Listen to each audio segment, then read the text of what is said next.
안녕하세요. 코인 즐겨찾기의 윤송아입니다. 3주간 특집으로 진행되고 있는 코인 즐겨찾기, 일명 어서와 블록체인은 처음이지? 시간입니다. 지난주에 이어서 블록체인 강의를 들으실 텐데요. 블록체인에 처음 입문하시는 분들, 그리고 알고는 있지만 기초부터 잘 다지고 싶으신 분들, 정말 필독 영상 소장가치 100%! 저희 방송만 보시면 정말 블록체인 전문가가 되실 수 있습니다. 네, 안녕하세요. 안녕하세요. 반갑습니다. 네, 반갑습니다. 교수님, 근데 학생들 앞에서 주로 강의를 하다가 네. 이렇게 방송에서 강의를 하니까 어떠신가요? 사실 현장에서 강의를 할 때와 지금의 네. 차이점은 뭐랄까요? 제가 실제 대상, 그 청중이라든가 교육 대상들과 어떤 좀 호흡할 수 있는 건 좀 없는 것 같아서 약간 제 강의가 도움이 되시는지도 좀 궁금하고 뭐 이런 반응들은 좀 없어서 조금 답답한 건 있지만 그래도 나름 재밌게 신선한 느낌으로 하고 있습니다. 피드백은 저밖에 없네요. 이렇게 근데, 신나하는 학생, 네. 1대1 근데 가회. 뭐 일당백이죠. 네, 지난 시간에서 굉장히 좋은 피드백과 뭐 저를 이렇게 계속 취업해 주셨기 때문에 제가 잘 마칠 수 있었던 것 같고요. 사실 걱정이 좀 됩니다. 지난 시간은 뭐 국어 시간이라고 본다면 오늘은 수학 시간에 좀 가깝습니다. 그래서 수학. 물론 호불호가 좀 있겠습니다만 네. 네, 수학을 좋아하시는 분들은 즐겨서 보실 수 있겠지만 평소에 수학을 좀 어려워하셨던 분들이라면 조금 힘들지 않을까? 뭐 수학 내용은 아니지만 느낌을 말씀드리는 건데 약간 그런 느낌의 오늘 내용을 가지고 할 거고요.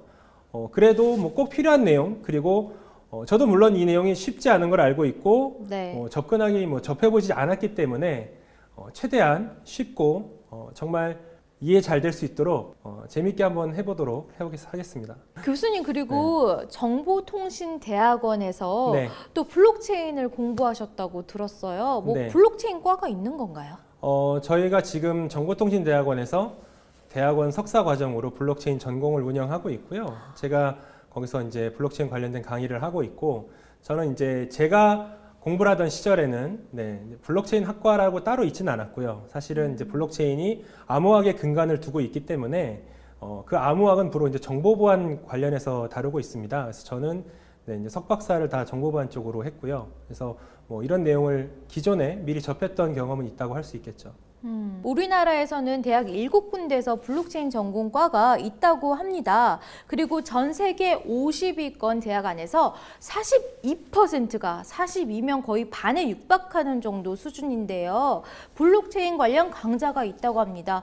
이 정도면 세계적으로도 정말 블록체인이 관심을 끌고 있다라고 할 수도 있겠네요. 네, 맞습니다. 뭐 기존에 어떤 어려웠던 부분들을 해결할 수 있는 좋은 키이기도 하고요. 그리고 앞으로 잠재적으로 클 가능성이 많은 분야이다 보니까 지금부터 어떤 기술 개발에도 많이 몰두하고 있고, 뭐 국가 간의 어떤 경쟁에서도 먼저 선점 효과를 노리기 위해서 많은 부분 노력을 하고 있는 걸로 알고 있습니다. 저도 사실은 대학원에 가서 블록체인 학과에 진학을 하고 싶었는데 사실 시간이 많지가 않아요. 그래서 진학을 못했는데 오늘 이렇게 또 지난주에 이어서 1대1 가회를 받고 있어서 정말 무한한 영광입니다. 그럼 자, 오늘의 주제 뭘까요, 교수님? 네, 오늘은 주제는 약간 조금 기술적인 얘기를 할 거고요. 지난 시간에는 우리가 탄생 배경, 역사에 대해서 얘기를 했다면 오늘은 블록체인이 어떻게 동작을 하는지, 실제 어떻게 생겼는지를 좀 보고자 해요. 아, 그 기술적인 부분에 대해서 이야기하는 맞습니다. 건가요? 네. 제가 이 과정을 준비하면서 느꼈던 것이 참 재밌네. 이 블록체인 구조와 기술을 얘기하는데 어찌 이렇게 인간 사회와 비슷할 수 있을까라는 걸 많이 깨달았어요. 그래서 그런 걸 같이 얘기를 해보면 뭐 어느 정도는 쉽게 뭐 크게 다르지 않겠네? 라고 생각할 수 있을 것 같아요. 어서와 블록체인은 처음이지. 오늘 두 번째 시간을 할 거고요. 두 번째로는 지난번에 why, 블록체인은 왜 생겨난 걸까라고 얘기를 했었죠. 오늘은 how예요. 블록체인은 어떻게 움직일까? 라는 내용으로 해보겠습니다. 지난 시간에도 블록체인에 대한 배경을 얘기하기 전에 잠깐 블록체인이 무엇인가라고 살짝 짚고 갔어요. 근데 오늘은 정말적으로 구조, 기술 이런 내용을 할 건데요. 그래서 좀 더 자세하게 얘기를 좀 해보겠습니다. 어렵지 않아요. 블록체인 깔끔하게 누구도 부인할 수 없는 정의를 내려볼게요. 네. 블럭을 해시 함수로 연결한 체인입니다. 자, 블록체인 중간에 연결된 방법을 얘기해 줬어요. 블럭은 해시 함수를 연결한 체인이다라고 되어 있죠. 우리가 좀 이해하기 쉽게 그림으로 한번 볼게요. 그림으로 보게 되면 각각의 블럭이 이렇게 있고요. 중간에 사슬 같은 것이 연결되어 있습니다. 사슬같이 보여지는 것은 사실은 앞에서 설명한 해시 함수라는 암호화 기법이고요. 암호화 기법으로 각 블럭들을 단단하게 묶어줬다라고 네. 생각하시면 되겠죠. 블럭은 데이터가 저장될 수 있는 어떤 최소 단위의 기본 구조이고요. 우리가 물질의 어떤 최소 단위, 분자에서 저쪽에 원소가 나오죠. 원자, 뭐 이런 게 나올 텐데, 뭐 그런 개념이라고 보시면 될 것 같아요. 가장 작고 가장 최소하게 이루어지는 구조라고 보시면 됩니다. 그리고 해시 함수는 제가 이제 암호화 기법이라고 말씀을 드렸는데요. 해시 함수, 우리가 함수라는 거는 이제 학교 다닐 때 들어봤었죠. 네, 그 어려운 함수. 저도 어려웠어요. 네. 다시 말씀드리면 수학을 좋아하지 않습니다. 네, 해시 함수를 이제 얘기를 할 텐데, 해시 함수는 이제 암호화 기법의 한 표현 방법입니다. 그래서 해시 함수가 가지고 있는 내용은, 해시 함수는 한 방향으로 빠르게 치환되는 연산 함수예요. 특징은 뒤로 돌아갈 수가 없어요. 네. 예전에 어떤 특정 값을 넣으면 뒤에 값을 추적해낼 수 있을 텐데, 해시 함수는 그렇지 않고요. 한번 대입해서 넣으면 앞에 것을 찾기가 거의 불가능에 가깝다 할 정도로 어렵습니다. 네, 그런 게 있고, 체인은 앞뒤 간의 어떤 입력값과 출력값에 대한 관계를 순서별로 정렬하기 위해서 연결을 해놨다라고 보시면 되겠죠. 우리가 비트코인 백스에서 표현했던 체인 오브 블록이라고 있었죠. 블록체인은 네. 체인 오브 블록인데 이게 바로 체인 오브 블록입니다. 그래서 블록의 사슬이라고 번역했던 이유가 어느 정도 이제 좀 이해가 될 것 같습니다.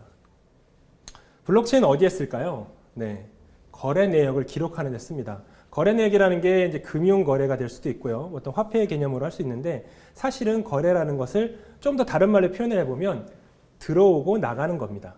들어오고 나가는 건데요. 이게 재고 관리 같은 거 할 때 네. 재고가 들어오고 나가고 뭐 이렇게 되는 부분이 있겠죠. 그러다 보면은 그런 내역도 같이 기록을 할 수 있고요. 네, 뭐 다양하게 이용을 할 수 있겠죠. 이 블록체인은 이런 거래 정보가 포함되어 있는 장부예요. 일반적으로 많이 쓰는 표현이 이제 분산 원장이라는 표현을 씁니다. 네. 들어보셨죠? 네, 분산 원장 어떤 건가요? 근데 말이 너무 어려워요. 어렵죠. 왜 어렵죠? 우리가 일반적으로 원장이란 말을 잘 안 씁니다. 네. 네, 특정 산업군과 특정 기관에서는 원장이라는 표현을 쓰는데, 우리가 일반적으로 쓸 때 원장이란 말을 잘 안 써요. 근데 우리는 쉽게 좀 표현을 해보면 대장, 장부 이런 건 좀 많이 쓰죠. 그럼 이해가 좀 더 빠르겠죠.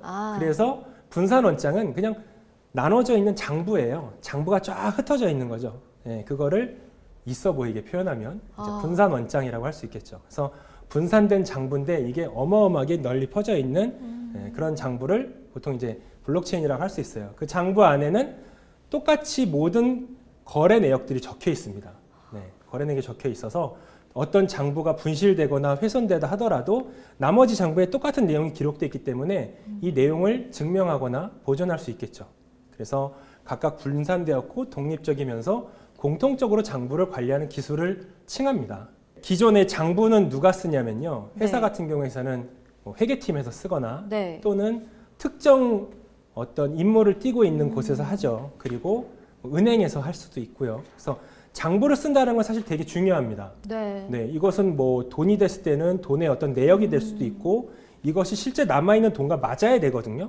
그렇죠. 그런 것이 되게 중요하기 때문에 사실 장부 관리는 굉장히 중요하다라고 할 수 있는데, 이 분산 장부 같은 경우는 다 흩어져서 각자 기록을 하는 관점이에요.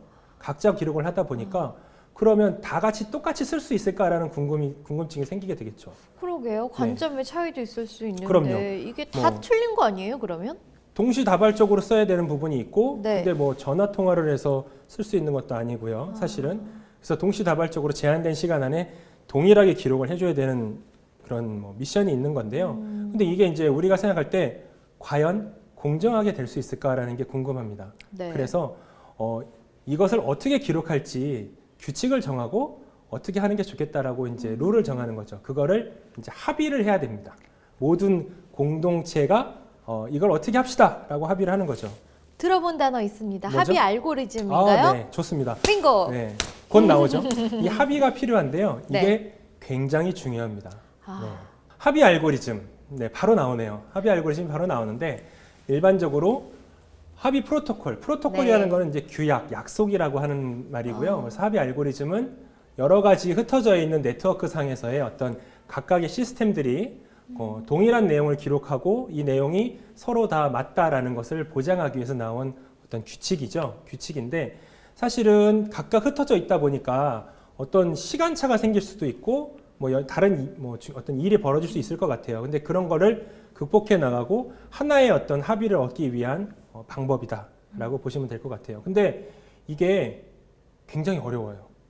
이게 사실은 제가 이거는 이제 P2P 네트워크라고 했으니까 P2P 네트워크는 사람의 관계와도 비슷합니다. 네. 성화 씨하고 저하고 1대1로 관계가 맺어져 있고 성화 씨 친구도 여러분이 있을 것이고 제 친구도 있고 네. 제 가족도 있고 이렇게 있죠. 그 그물망 같은 우리 화면에 보면 그물망 같은 형태의 어떤 네트워크가 이루어질 텐데 이 네트워크가 합의를 한다는 건 되게 어려워요. 가장 쉬운 예로 우리가 직장인들 네. 또는 일반인들이 매일같이 하는 고민 중에서 제일 어려운 게 있어요. 뭐죠? 직장을 때려칠까 말까. 뭘까요? 오, 너무 매일 하나요? 과감인가요? 그거를 매일 아니요, 매일 그건 하는 좀 어려운 가끔이고, 고민인가요? 굉장히 참신한데요. 그런 고민을 갖고 계셨군요. 네, 대부분 어떤 고민을 많이 하냐면 네. 오늘 점심 뭐 먹을까요? 맞아요. 제가 너무 네. 멀리 갔어요. 네, 오늘 점심 뭐 먹지예요. 반복되는 일상 속에서 뭐 맨날 하는 건 싫고 그렇다고 뭐 새로운 걸 해보고 싶은데 그것도 쉽지 않아요. 더군다나 밥을 혼자 먹는 것도 아니고 밥을 맞아요. 같이 먹는데 모두가 내 뜻과 같지 않죠. 네. 맞아요. 먹고 싶은 거를 먹기 힘들어서 네. 가끔씩 이렇게 몰래 혼자 밥 먹을 때도 있잖아요. 맞아, 그럴 수도 있어요. 그래서 이런 것도 사실은 합의예요. 우리가 오늘 점심 뭐 먹지? 흔한 얘기로 탕수육에 대한 합의도 굉장히 어렵잖아요. 부먹을 할지 찍먹을 할지 뭐 이런 것도 되게 어렵고 네. 사실 그런 우리 일상생활의 간단한 합의도 쉽지 않은데 이게 사람도 아니고 다 모르는 객체죠. 우리는 동료니까 합의를 좀 쉽게 할 수 있는데 네. 전혀 모르는 사람끼리 오늘 점심 뭐 먹을래요? 하면 되게 어렵겠죠. 훨씬 더 어려워집니다. 근데 이제 이런 네트워크 상에서의 컴퓨터라든가 이런 시스템들끼리 합의를 이룬다는 거는 훨씬 더 어렵습니다. 그래서 이런 거를 어떻게 해야 될지를 이제 잘 연구하고 정해야 되는 게 과제라고 볼 수 있죠. 그래서 이게 이제 합의 알고리즘이라는 게 블록체인 상에서 어떻게 합의를 하고 약속을 하고 의사결정을 할 수 있을까라는 내용인데 그 중에서 가장 많이 이슈가 있는 게 사실은 이제 블록에 대한 내용이에요. 네. 블록이 만들어지는데 블록이 만들어질 때 동시에 만들어지거나 또는 다르게 만들어지는 블록이 있을 수 있습니다. 그래서 그 중에 어떤 블록이 진짜 블록인가라는 것을 가장 많이 합의해요. 네. 가장 많이 투표를 하고 가장 많이 이슈가 되는 부분입니다. 예를 들어서 이쪽에 있는 시스템과 이쪽에 있는 시스템, 이게 팔이지만은 사실은 지구 반대편일 수도 있습니다. 한국에 있는 시스템과 미국에 있는 시스템이 동시에 블록을 만들었다고 가정을 했어요. 근데 네. 이게 아주 미묘한 차이는 있을 수 있겠지만 정말 동시에 나온 것 같은 느낌이 들었을 때 과연 누가 먼저 만든 것일까라는 것도 결정을 해야 되거든요. 그래서 그 중에 하나는 진짜고 그 중에 하나는 가짜로 판명받아서 없어질 수 있어요. 뭐 이런 부분들이 가장 많이 하는 건데요. 이게 정보기관이라든가 금융기관이라든가 또는 어떤 회사의 기업이라든가 이런 경우를 한다면 해당 전산팀이 될 수도 있고요. 그 책임자가 될 수도 있고 어떤 관리 주체가 있겠죠. 그 관리 주체가 정해주면 됩니다. 너가 먼저 했네? 너가 먼저 했네라고 정해주면 되는데 블록체인은 뭐라고 그랬죠? 굉장히 민주적이고 어떤 중앙기관을 탈피해서 모두가 같이 움직이는 탈중앙화예요. 그래서 네. 중앙에 관리 주체가 없습니다. 그래서 우리끼리 잘 합의해서 결정해야 돼요. 네. 이런 것이 과정이 필요한데 이런 것이 크게 세 가지 정도의 과정이 있어요. POW, POS, DPoS라고 있습니다. 어렵죠? 그냥 영어 이름으로 마이클 샘 로버트라고 생각하시면 됩니다. 네, 그냥 원래 이런 이름이에요. 저 이 POW와 POS는 그때 비트코인 캐시 하드포크 네. 이슈였을 때 좀 봤던 단어인 것 같은데. 네, POW가 네. 거기에 해당합니다. POW 해당하고요. POS는 이제 이더리움의 어떤 앞으로 나갈 합의 알고리즘으로 그렇게 변화하고 있는 거고, DPoS는 우리가 EOS라는 것에서 되게 유명하죠. EOS의 합의 알고리즘이 이제 DPoS입니다. 네. 이런 합의 알고리즘을 하기 전에 이런 분산 시스템에서 그동안 오랫동안 풀지 못했던 숙제와 미션이 있어요. 그게 뭐냐면 그걸 이제 비잔틴 장군의 문제라고 합니다. 비잔틴 장군의 문제라고 하는데 비잔틴 장군의 문제는 뭐냐면 전쟁에서 벌어질 수 있는 우려사항, 이슈를 얘기하는 거예요.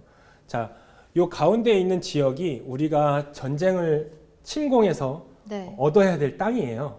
네, 땅인데 굉장히 강력한 곳입니다. 오랫동안 침공을 받았고 굉장히 오랫동안 버텼기 때문에 네. 탄탄하게 있어요. 심지어는 벽에 성을 쫙 써서 막고 있죠. 그리고 이쪽으로는 강이 있어서 네. 이렇게만 딱 문만 막아도 요새같이 막을 수 있는 곳이에요. 아. 네, 굉장히 쉽지 않은 곳인데 네. 여기를 이기려면 방법이 하나 있어요. 다 같이 동시에 가면 됩니다. 아.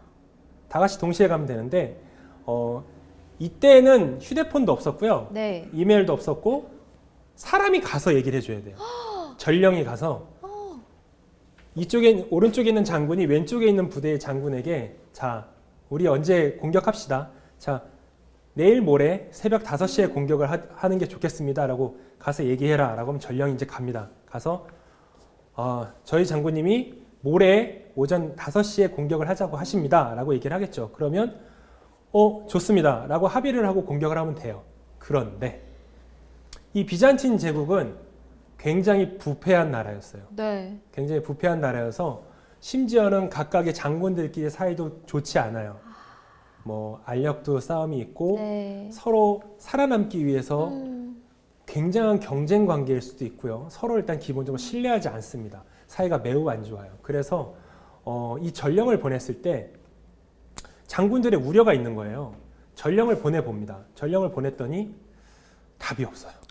네, 보냈는데 돌아오질 않습니다. 그래서 왜 안 오지? 그래서 또 보내봐요. 두 번째 전령을 보냈죠. 그랬더니 또 안 와요. 이상하네. 근데 이제 기본 베이스가 아까 뭐였죠? 서로를 신뢰하지 않았죠. 네. 근데 나쁜 생각을 할 수 있어요. 저쪽 장군이 죽였나?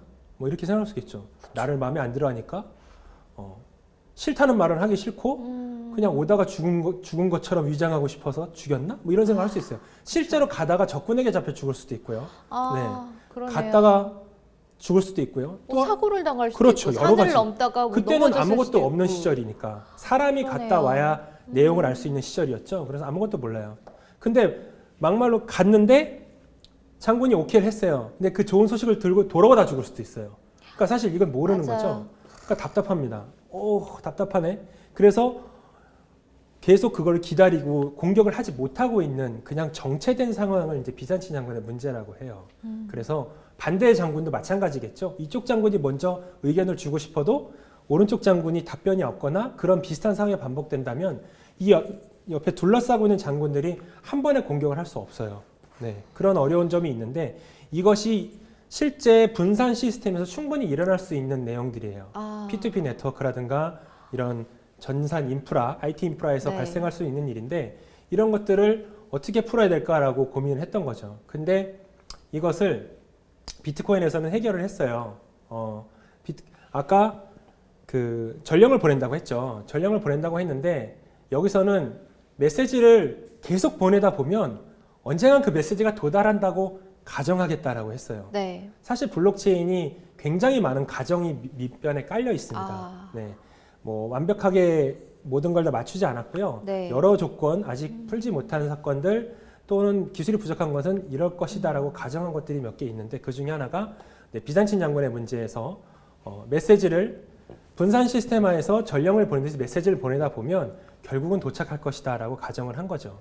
그래서 도착을 했는데 도착을 했을 때 그 장군이 나와 같은 뜻으로 움직일 수 있다라고 가정하는 거죠. 그래서 정직한 장군이고 올바른 장군이고 공동의 목적을 위해서 움직일 수 있는 장군이다라고 가정을 하고 그 중에 과반수 이상 3명 중에 2명이 정직한 장군이면 네. 합의를 이을 수 있다라고 기준을 정했어요. 그래서 4명이면 3명이고요. 5명이면 3명이고요. 과반수 이상에 대해서 합의를 이을 수 있다. 뜻을 모은다면 합의는 이루어질 수 있다라고 가정을 합니다. 그래서 사실 이게 분산 시스템뿐 아니라 비행기 엔진이라든가 원자력 발전소 뭐 여러 개의 선사가 존재하는 시스템도 있고요. 그 테슬라에서 하고 있는 스페이스 X 프로젝트에서도 잠재적인 요구사항으로 고려되고 있는 내용이에요.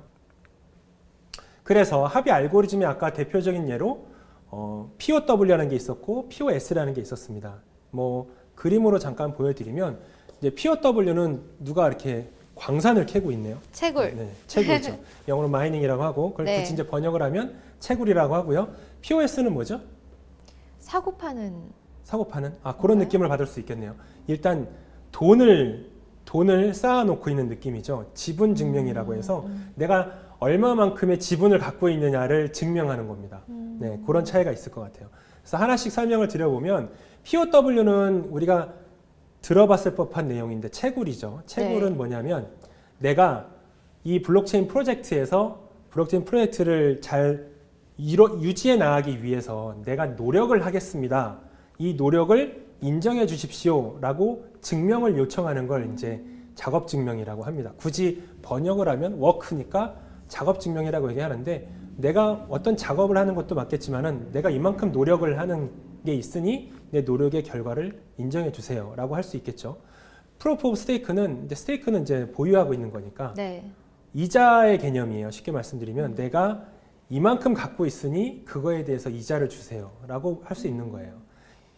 채굴을 하면 블록을 얻을 수 있죠. 네. 코인을 얻을 수 있어요. 비트코인을 얻을 수 있죠. 근데 POS는 채굴을 하지 않고 어느 정도 정해진 수량을 보유하고 있으면 이자가 나와요. 굳이 채굴을 하지 않아도.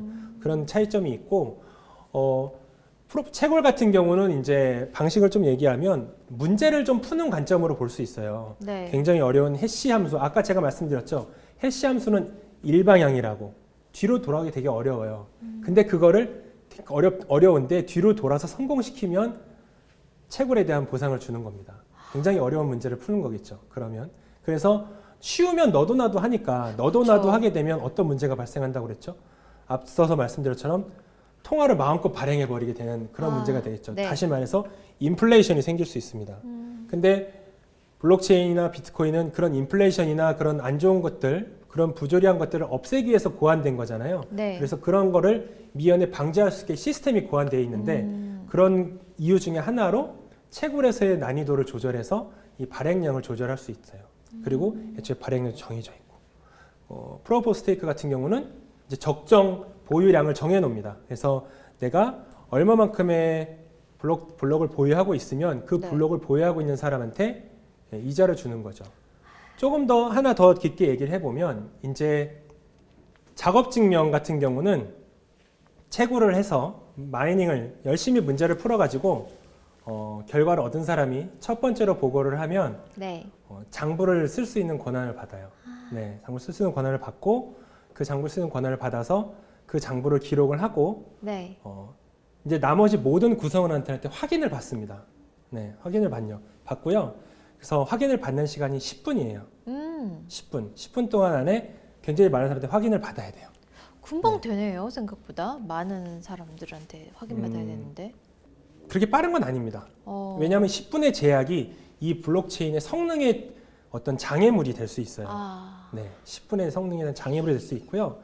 그리고 확인을 받고 그 중에서 다수의 의견 또 투표를 하죠. 이 장부가 맞습니까? 저 장부가 맞습니까? 투표를 해가지고 맞는 장부 51% 이상의 과반수 네. 동의를 받으면 이게 진짜 맞는 장부입니다라고 다시 쫙 돌려요. 돌려서 다 그 장부를 갖고 있습니다. 이런 식으로 장부를 갱신해 나가는 과정을 갖고 있죠. 프로프 스테이크 같은 경우는 일정 지분을 갖고 있는 사람이 새로운 장부에 대해서 참인지 거짓인지 투표할 수 있는 권한을 받아요. 그래서 그 사람들이 투표를 해서 과반수 이상의 투표를 하면 그게 맞는 장부다라고 넘어갈 수 있는 거죠.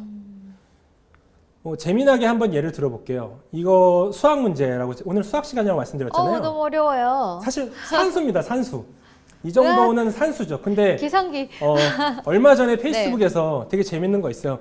이런 문제 올려놓으면 의외로 많은 분들이 틀리죠. 막 싸우죠. 답이 3, 4개 정도로 싸우죠. 왜냐하면 이 순서 잘못하면은 맞아요. 답이 틀리니까. 네. 근데 채굴 문제를 푸는 방식이 사실은 처음에 되게 쉽게 나와요. 쉽게 나와서 누구나 쉽게 풀 수 있고 쉽게 얻을 수 있어요. 이건 언제 그러냐면은 채굴자가 적을 때 그렇게 쉽게 줄 수 있습니다. 근데 채굴을 해서 처음에 비트코인을 처음 채굴하신 분들은 채굴에 성공했을 때 50비트를 받았습니다. 와, 50비트면 10분에 50비트를 받았어요. 와우. 네. 10분 문제 도전해서 네. 내가 1등으로 풀면 50비트입니다. 인생 역전이죠. 물론 그 당시에는 비트코인 가격이 엄청 낮았기 때문에 별로 돈이 되지 않았겠죠. 근데 맞아요. 이게 사람들 심리가 그래요. 야, 10분을 투자했는데 50비트를 받았어? 나도 해봐야겠다라고 벌떼처럼 몰려들죠. 그러면 어쨌든 경쟁이 심해지고 그러다 보면은 나올 확률이 많아지잖아요. 네. 그러면 이제 인플레이션 조절하기 위해서 문제를 어렵게 냅니다. 문제가 차근차근 어려워지기 시작하죠. 그래서 지금도 그래요. 갑자기 한 달 전에 10,000명이 비트코인을 채굴하고 있었다라고 했는데 갑자기 이번 달에 2만 명으로 늘었어요. 그럴 수 있거든요. 네. 채굴기를 사서 또는 내가 채굴에 참여하고 싶은 건 자유니까 들어오게 되면 2만 명이 들어오면 굉장히 문제가 이제 두 배까지는 아니더라도 어려워지는 거죠. 네.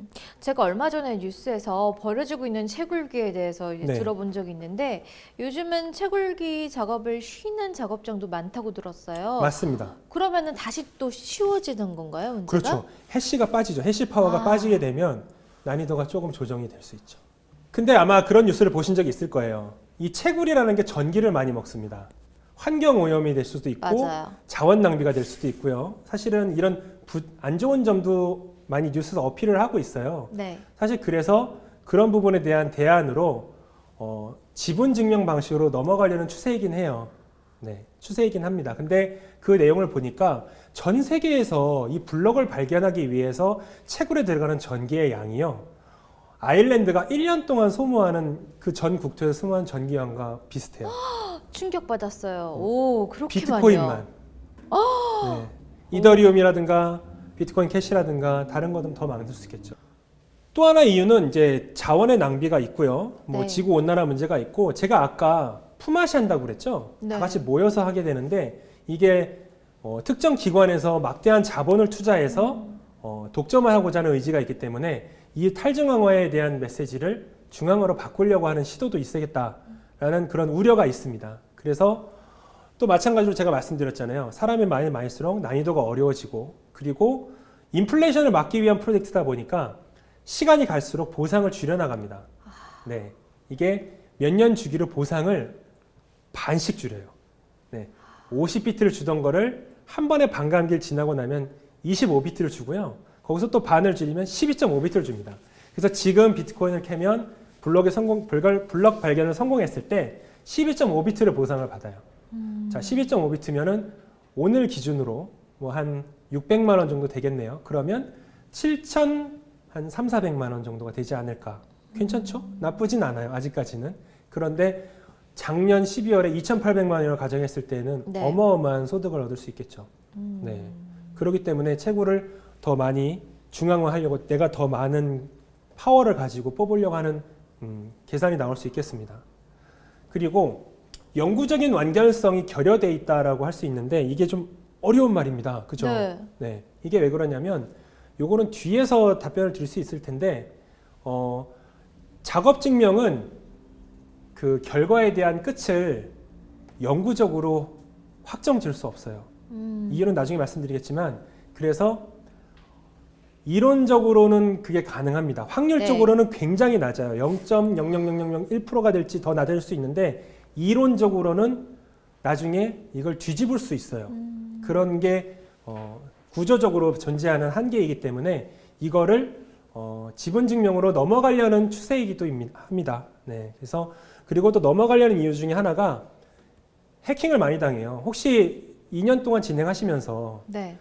어떤 블록체인 프로젝트 특정 코인이 해킹당했다라는 소식은 들었고 아마 다뤄보셨을 거예요. 네, 맞아요. 그래서 하드포크를 했다느니 뭐 이런 네. 경우가 있겠죠. 그게 바로 이제 해킹을 당했을 때 해킹은 과반수 이상을 차지했을 때 해킹을 할 수 있어요. 그래서 그런 부분이 우려가 될 수 있는데 비트코인처럼 전 세계가 굉장히 많은 부분에서 채굴을 하고 있으면 그걸 해킹하려면은 51% 이상 투자를 해야 되잖아요. 네. 어마어마하게 돈이 많이 들겠죠.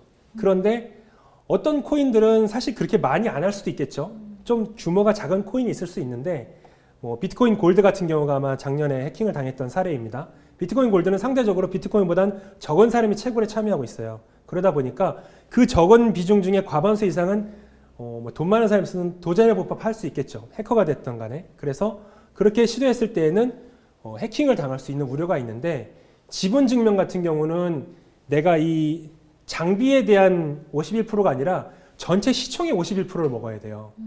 그러면 너무 큰 돈이 들어가기 때문에 시도조차 어려운 일이 벌어질 수 있겠죠. 네. 합의 알고리즘에 대한 차이를 제가 투표를 한다고 말씀드렸잖아요. 어차피 네. 여기서도 모여서 투표를 한다고 하니까 이거 왠지 우리 세상에서 민주주의와 비슷하다라는 느낌을 좀 가졌어요. 그래서 좀 고민을 해봤더니 이렇게 비유할 수 있겠더라고요. 작업증명은 모두가 투표한다고 했죠. 대통령 선거와 좀 비슷합니다. 네. 전 국민이 투표를 할 수 있어요. 네. 그리고 지분증명 같은 경우에는 투표를 할 수 있는 사람이 누가 투표할 수 있냐면 아까 제가 지분을 가진 사람만 투표할 수 있다고 그랬죠. 네. 그래서 특정 정당의 국회의원 후보를 선출하는 경선이 될 수 있어요. 왜냐하면 그 해당 정당의 회비를 납부하고 정당원이 되면 투표할 수 있는 권한이 생기죠. 네, 그렇죠. 그리고 디포스라고 했던 게 이제 이거는 디포스는 위임된 지분 증명인데요. 디포스는 누가 투표를 하냐면 21명의 대표를 뽑아요. 네. 그 안에서 네. 수만 수백만의 노조 중에 21명의 대표를 뽑습니다. 그 대표가 의사결정을 합니다. 참인지 거짓인지 판단을 하고 의사결정을 하는데 왠지 21명 하니까 꼭 국회의원 같죠. 네. 우리나라에 300명 정도 딱 있으니까 네, 국회의원 같죠. 그래서 이런 차이점이 있어요. 참여 조건은 대통령 선거는 누구나 할 수 있고요. 그리고 POS 같은 경우는 정당원, 회비를 납부하는 정당원이 할 수 있겠고요. 디포스는 그 유효한 국회의원이 합니다. 국회 안에서 투표를 하는 거죠. 네. 네. 그래서 절차는요 굉장히 느리고 복잡해요. 일단 홍보 기간도 길고 그렇죠. 뭐 절차도 복잡하고 뭐 이렇게 되고 있는데 신원조회도 하고요. 근데 경선 같은 경우는 뭐 모바일 투표도 있고 문자도 있고 좀 빠르게 해요. 디포스처럼 대표가 하게 되면 우리가 관여하지 않아도 알아서 다 끝나 있어요. 금방 그렇죠? 뚝딱. 네. 물론 현실 세계에서의 싸움으로 좀 늦어질 수는 있고 안 할 네. 수도 있는데 모두가 똑같은 뜻이라고 한다면 굉장히 빠르게 할 수 있습니다. 네. 근데 차이점이 있어요. 대통령은요. 네. 어느 정도 결과에 대해서 합의를 수긍할 수 있어요.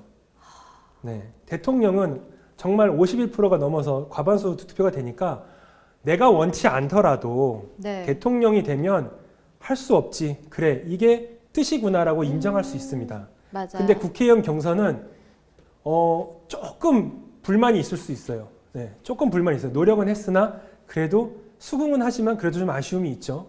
근데 국회의원들이 결정한 내용은 내가 전혀 동의하지 않을 수 있어요.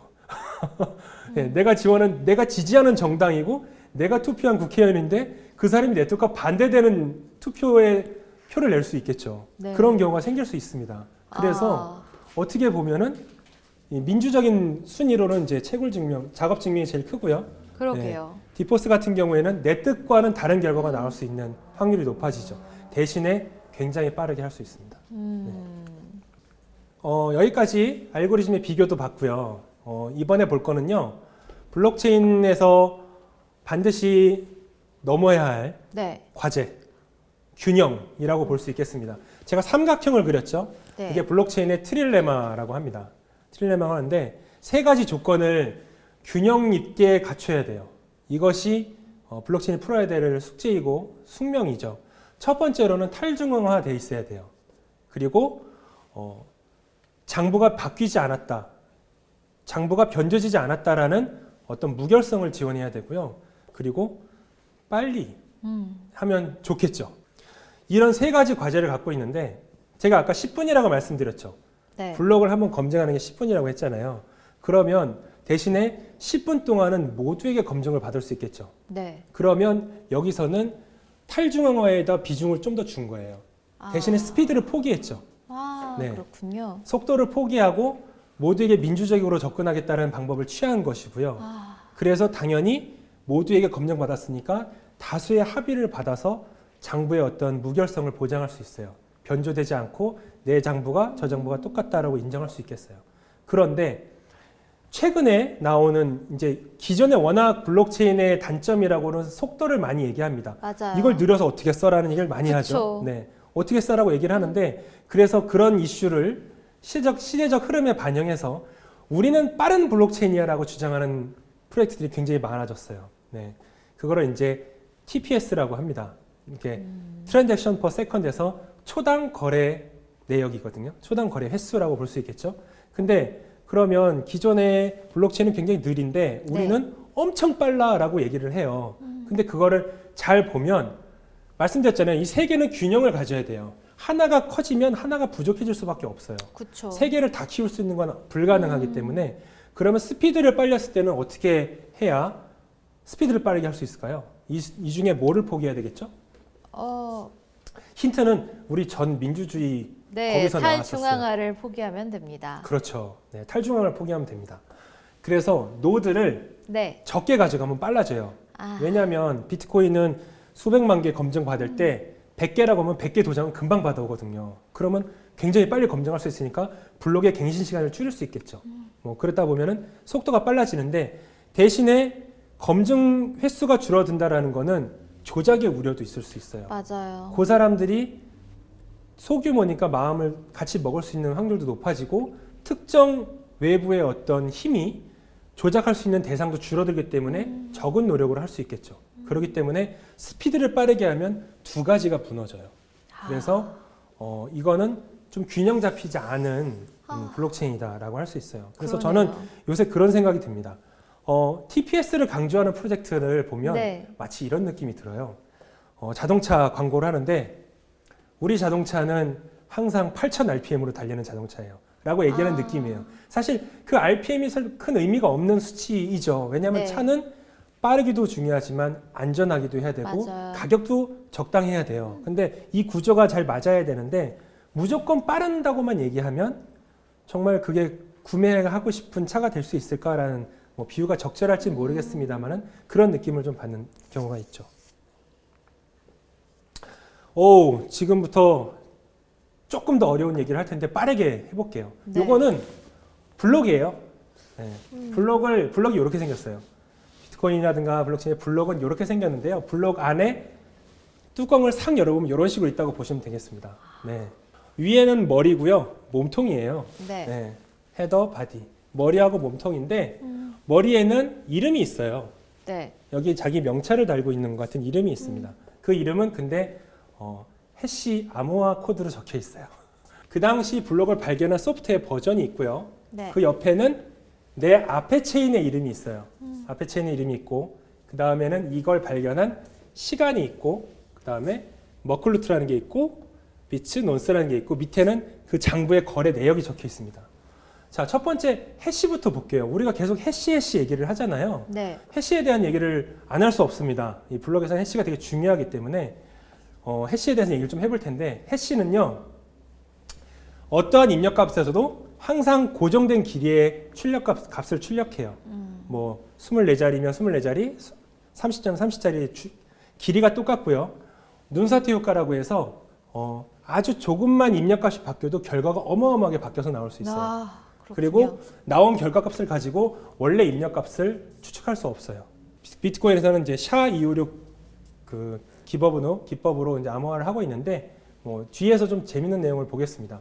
인터넷에 이 페이지를 가보시면 우리가 네. 쉽게 해시 함수를 만들 수 있는 페이지가 있어요. 페이지가 있는데 친절하게 한글로 되어 있습니다. 그래서 제가 오기 전에 한번 테스트를 해봤어요. 코인 즐겨찾기라고 네. 해시 코드를 만드는 페이지에다가 코인 즐겨찾기라고 한글로 6글자를 입력해 보았습니다. 그랬더니 이렇게 코인 즐겨찾기를 해시화한 값이 나왔죠. 네. 그리고 길어졌네요. 네? 길어졌네요, 뭔가. 그렇죠. 근데 앞에서 말씀드렸듯이 이 길이는 모두 똑같습니다. 네. 그게 첫 번째 규칙이었죠. 두 번째 규칙. 윤송아 씨의 이름을 넣어봤어요. 감사합니다. 제 해시값. 네. 윤송아 씨의 해시값은 이거예요. 윤송아에 대한 해시값은 요거예요. 근데 이게 뭐 다른 게 생길 수 없고 고유한 값입니다. 신기하네요. 근데 제가 윤송아라는 이름 뒤에 숫자 1을 한번 넣어봤어요. 네. 뭐 이름을 더 막 별명을 추가하지 않았고 단지 숫자 1만 넣었는데요. 해시값이 뒤에 1이라고 추가되거나 뒤에 숫자가 한 개만 바뀐 것이 아니라 모든 숫자가 다 바뀌었어요. 그러게요. 네. 지금 이게 바로 눈사태 효과라는 거죠. 입력값을 아주 작게만 바꿨는데도 결과값은 완전히 뒤적여 나온 그런 사태가 됐습니다. 제가 지금 이 숫자와 알파벳들을 자세히 봤거든요. 근데 정말 비슷하지가 않아요. 진짜 다 틀려졌어요. 다. 네, 전혀 다른 코드가 나오게 되죠. 그래서 그런 내용을 가지고 해시를 넣는데 앞에서 보셨던 이런 입력값이 있죠. 네. 여기서 코인 즐겨찾기를 넣었고 윤성을 넣고 윤성아 1을 넣어서 이렇게 나왔는데 우리 이름표를 적는다고 했을 때 이 네. 이름표는 이 6가지 내용을 쭉 모아서 해시화하면 이 이름표가 짠 하고 나옵니다. 아하. 네, 이름표를 아무렇게나 만드는 건 아니고요. 6가지 내용을 해시화해서 만드는 거예요. 이렇게 해서 만들고 그리고 밑에는 이제 거래 내용이 있는 거고요. 두 번째, 이제 머클루트에 대해서 얘기를 좀 해볼까 해요. 머클루트는 뭐냐면요. 장부가 막 돌아다니고 있는데 굉장히 많은 장부가 들어가고 있는데 장부의 내용을 확인하고 싶을 때가 있습니다. 네. 어쩌다 보면 분명히 확인하고 싶은 일이 생길 수 있어요. 근데 블럭이 수백만 개, 수천만 개가 돌아다니는데 어떻게 찾을까요? 너무 어렵죠. 불가능에 가깝죠. 그냥 찾기에는. 그래서 그걸 찾기 위한 단서가 머클루트입니다. 아하. 네. 머클루트는 이렇게 생겼어요. 이거 전체를 머클트리라고 하고요. 나무의 뜻이죠. 나무. 사실은 나무를 뒤집어 놓은 거예요. 나무 뿌리고 아. 가지가 이렇게 펴져 있는 거죠. 그래서 나무의 뿌리를 루트니까 머클루트고 이제 머클트리가 있는 겁니다. 제가 트랜잭션 1, 2, 3, 4가 있는데 이걸 TX라고 표현해 볼게요. 그러면 네. 거래가 1, 2, 3, 4, 5, 6, 7, 8이 이렇게 있죠. 그러면 첫 번째 이거를 찾아가기 위해서 우리가 이제 그룹화 할 거예요. 군데군데 뭉쳐서 조별 모임 하듯이 짝을 지어줍니다. 짝을 지어주고 요걸 짝을 지어줬을 때 이 두 개 값으로 아까 보셨듯이 해시화하면 네. 그 해시 코드가 이렇게 딱 떠요. 아하. 얘를 둘을 모아서 해시화를 이렇게 뜨고요. 얘 둘을 모아서 해시화를 뜨고 얘 둘을 모아서 해시화를 떴어요. 그러면 8개가 4개가 됐죠? 네. 그럼 이 둘 나온 해시 값을 또 모아서 하나를 만들어요. 또 둘을 짝을 지어서 또 하나를 만들고 이 둘을 모아서 하나를 만들어요. 그러면 이제 8개 내용의 어떤 꼬리표가 생긴 거예요. 이 꼬리표를 생겼으니까 요거를 이 머클루트에 넣습니다. 네. 네, 머클루트까지 했고 나머지 이제 비트하고 타겟, 논스인데요. 네. 비트 타겟은 이 블록을 만들기 위해서의 목표치를 가지고 있고 넌스라는 것은 이 채굴 했을 때 해시 값을 풀기 위한 키예요. 네. 그래서 우리가 채굴을 했을 때 문제를 푼다고 아까 말씀을 드렸죠. 그 문제의 답은 넌스입니다. 이 넌스라는 값을 풀어서 타겟값 대조해서 결과를 낼 수 있다면 그러면 이 장부를 얻을 수 있는 권한을 받으면서 블록을 보상받는 거죠. 그래서 이 넌스 값을 포함한 6개를 다 해시화해서 이름을 답니다. 그게 이제 해시의 이름이라는 거죠. 그래서 이제 블록에 대한 설명을 다 끝났는데 앞서 보여드렸던 체인 오브 블럭이에요. 실제 블럭은 이렇게 생겼어요. 그래서 너무 복잡해요. 어렵죠? 너무 이 자, 암호 앞에서 같은 봤던 것 것들이 빠르게 기억해 보겠습니다. 네. 해시 이름하고 앞에 해시가 있다고 그랬어요. 두 개만 네. 볼게요. 그러면 실제로 해시 이름과 앞에 블럭 이름이 있어요. 아, 그쵸? 중복적이네요. 근데. 네. 그리고 뒤에 블럭은 앞에 블럭이 이쪽 이름이 있죠. 네. 그리고 318의 이름은 319의 이전 블록 이름으로 들어가 있어요. 320의 블록은 이렇게 연결되어 있죠. 그래서 제가 그림상으로는 이렇게 사슬이 연결되어 있다고 하지만 실제 기술적으로는 이렇게 연결되어 있습니다. 네, 체인이 이렇게 연결되어 있고 그 체인의 내역들이 이렇게 기록이 되어 있는 것이죠. 그러면 실제 블록이 어떻게 만들어지고 체인이 연결돼 나가는지를 한번 쉽게 얘기를 해볼게요. 네. 2009년 1월 3일 날 제네시스 블록이 처음에 비트코인이 생겼죠. 네. 태초에 블록이 있었느니라. 뭐 이렇게 제네시스 창세기처럼 느낌을 가지고 얘기를 해볼게요. 네. 블록이 있었느냐 해서 자 나한테 50비트가 들어왔다라고 장부를 씁니다. 그냥 빈 장부를 쓸 수는 없어요. 장부에 한 번의 거래 내역을 쓰는데 그 거래 내역은 내가 받는 겁니다. 네. 그래서 나카모토 사토시가 50비트를 나한테 500비트였나요? 나한테 받는 걸로 장부를 시작을 합니다. 그래서 시작이 됐고요. 그 다음부터 10분이 지났을 때 그동안 네트워크에서 벌어지는 거래 행위들을 기록을 하게 됩니다. 그래서 또 누가 누구에게 보냈고 제가 송아 씨한테 비트를 보냈고 송아 씨가 뭐 다른 분 친구한테 비트를 보냈고 이런 내역들을 10분 동안 기록을 하게 되고요. 네. 그 다음에 또 일어나는 내역들을 기록을 해요. 기록을 하는데 포크가 났어요. 분리가 됐어요. 왜 분리가 됐냐면 제대로 된 똑같이 내역이 있고요. 그리고 하나는 두 가지의 경우가 있는데 하나는 해커가 장부를 조작해서 나한테 들어온 것처럼 조작을 하고 싶은 경우가 있고요. 또 하나의 경우는 전 세계 인터넷 네트워크로 연결되어 있다 보니까 네. 네트워크가 지연이 생길 수 있어요. 뭐 잠깐 느려지거나 여러 기타 IT적인 이유로 네트워크에 문제가 생겼을 때 그 갭의 차이에 따라서 이 정보 전달이 약간 막히거나 느리거나 갱신이 안 될 수 있어서 내용이 바뀔 수 있습니다. 그래서 순간 포크가 됐어요. 나눠졌죠. 장부가 다른 장부가 생긴 거예요. 이게 10분이 지났는데 또 하나의 10분 뒤에 장부를 만들었는데 이 뒤에 나온 블럭은 본능적으로 올바른 장부에 붙기를 좋아해요. 왜 네. 그러냐면 규칙은 제일 긴 체인이 살아남는다라고 했어요. 아, 그러니까 잘못 붙으면 가짜 장부에 붙으면 내 장부는 죽어버리는 거예요. 소멸되고 그 장부는 잊혀집니다. 그래서 제일 올바른 체인에 붙어서 내 체인이 계속 길게 살아나가게 하고는 본능이 있어요. 또 하나의 생각할 것이 여기 모여있는 모든 노드나 그런 장부를 기록하는 사람들은 어떠한 이해관계도 없습니다. 아, 그게 기본적인 전제가 깔려 있어요. 이해관계가 있으면 안 되겠지만 어떠한 이해관계도 없기 때문에 본능적으로 정직하게 올바른 체인에 붙고자 하는 성향을 갖고 있습니다. 그래서 적었는데 또 이런 이슈가 발생해서 나눠진다고 하면 그 뒤에 근데 뭐 네트워크가 계속적으로 이상이 있거나 또는 해커가 정말로 마음 먹고 지속적으로 조작을 시도할 때는 이렇게 체인이 연달아서 생길 수는 있습니다. 그렇다고 네. 하더라도 결국은 정직한 체인들이 이겨나갈 수 있다. 왜 그러냐면 51%의 공격을 10분마다 계속하는 거는 굉장히 힘들거든요. 네. 한 번의 공격이 아니라 10분마다 갱신되기 때문에 내가 해킹을 통해서 노드를 잠깐 조작을 한다고 쳐더라도 10분마다 그것이 계속 갱신돼요. 그러면 그 공격을 계속해야 돼요. 10분 동안. 그렇다면 나중에 체인이 쭉 완성이 되면요. 지금 요 부분과 요 부분은 없어지는 건가요? 아니면 여기에 상이 그대로 있긴 있는 건가요? 뭐 그냥 있는데 그게 장부에 반영되지는 않고요. 아, 뭐 그게 이제 최근 기술에 따라서 일종 거래소에서 API 관점으로 그걸 살려주는 경우도 있고 이론적으로는 이게 계속 거래 중이라고 돼 있다가 하루 정도 지나면 취소가 돼요. 그래서 다시 저한테 들어옵니다. 가지치기 하듯이 네. 이렇게. 그러니까 계속 거래가 이루어지지 않고 실제 전송이 돼야 되는데 네. 전송이 되지 않고 있다가 붕 떠서 나중에 저한테 다시 돌아옵니다. 그래서 다시 보내야 되는. 그래서 어떤 분은 뭐 코인을 보냈는데 계속 전송 중이야 몇 시간째 뭐 이러면은 운이 나쁘게 이런 체인에 탔을 가능성이 있겠죠. 그렇군요. 그래서 계속적으로 이 파란색이 제일 살아남는 이유는 가장 정직한 체인이고 긴 네. 체인입니다.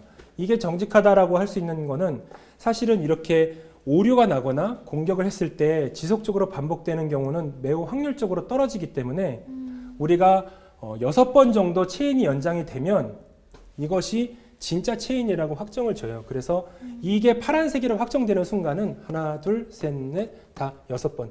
여기서부터 파란색으로 바뀝니다. 왜냐하면 6번을 계속 위조하는 거는 확률적으로 매우 낮기 때문에 그쵸. 우리가 암묵적으로 6번 정도 연결됐으면 이게 진짜 체인이다라고 인정을 하는 볼 수 있겠습니다. 그래서 이렇게 이어져 나가는 거죠. 사실 이것도 굉장히 복잡한 건데 쉽게 최대한 설명을 하려고 노력을 좀 해봤습니다.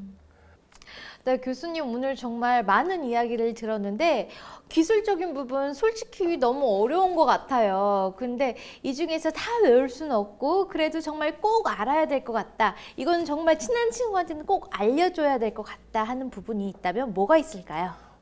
하나 네. 꼽을 수 있을 것 같아요. 뭐냐면 제가 아까 말씀드렸던 삼각형을 그려놓고 말씀드렸던 블록체인의 트릴레마는 꼭 기억을 하셨으면 좋겠어요. 왜냐하면 굉장히 많은 프로젝트들이 나와 있고 그 프로젝트들이 각자의 장점을 얘기하고 이렇게 할 텐데 사실 그 프로젝트를 제대로 평가하는 기준이 될 수 있을 것 같습니다. 그래서 그런 속도를 강점을 한 블록체인이라고 했을 때 다른 부분을 꼼꼼하게 볼 수 있는 두 가지의 어떤 보기가 주어졌죠. 뭐 이런 식도 알 수 있을 것 같고요. 그래서 그 트릴레마에 대한 부분을 좀 잘 알고 계시면 뭐 예를 들어서 신규 프로젝트에 대한 관심을 가지고 있고 또 뭐 투자를 고려하실 때 어떤 그런 프로젝트에 대한 평가를 할 수 있는 기준이 될 수 있을 것 같아요. 그래서 그런 부분은 잘 숙지하시면 네. 그나마 도움이 되지 않을까. 좀 어렵지 않은 부분입니다. 네, 알겠습니다. 저희가 오늘 블록체인의 기술적인 부분에 대해서 박진아 교수님과 함께 공부를 해봤는데요. 사실 우리가 정말 빨리빨리 늘 강조를 하는데 꼭 빨리만이 능사가 아닌 것 같습니다. 패스트푸드이 꼭 이렇게 건강에 좋은 것만은 아니듯이 조금 더 제대로 된 블록체인 환경에서 또 올바른 암호화폐 성장이 있었으면 좋겠습니다. 오늘 두 번째 강의 너무나 감사드리고요. 다음 주에도 한 번 더 부탁드리도록 알겠습니다. 하겠습니다. 네. 다음 주 이 시간에 다시 찾아뵙도록 하겠습니다. 저 유익한 강의 가지고 찾아올게요. 코인 즐겨찾기. 즐겨찾기. 네, 다음 주에 뵙겠습니다.